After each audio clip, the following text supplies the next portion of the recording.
the perfect puppets. Perfect.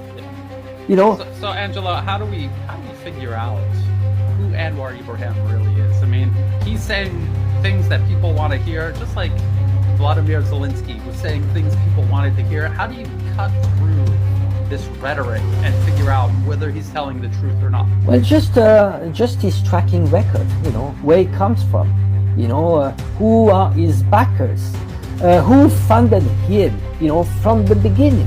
He was funded by NED.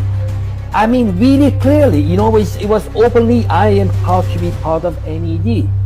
And remind people what is NED. This is only the rebranded name of the CIA, you know. So, you know, we hear, we're not saying that, you know, if you're Malaysian, you know what, we're just giving you the information.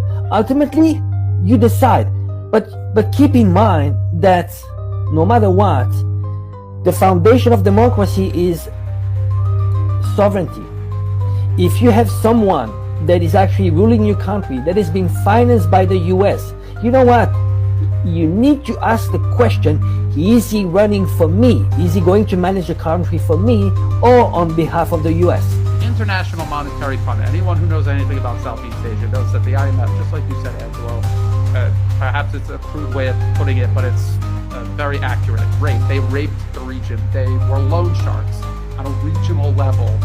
They debt trap diplomacy, you know, what they're always projecting onto China. This is what the US and European governments did through the World Bank, through the IMF to Asia. And former chairs, look at all of these interesting people. Oh, who's that? Anwar Ibrahim. I mean, how much worse does it get to be part of the IMF? Do you know what the IMF does? Raping. They call this liberalization, you know, but liberalization, it's in fact like, you know, take me. I mean, just rape me. The 2007, this is a long time ago, 2007 National Endowment for Democracy Annual Report. That's Anwar Ibrahim right there, all the way to the left in Washington, D.C. with the whole gang. That's Carl Gershman, president of the NED right there. And this is all of them in Washington, D.C. And he was there for an event. And then I don't know why he was in this picture. I guess he was just hanging out with them the whole time he was in Washington. And then we had this in 2019. So 2007, 2019. So it wasn't like an isolated incident. It's something he's been doing all of these years, working for the IMF, working with the NED.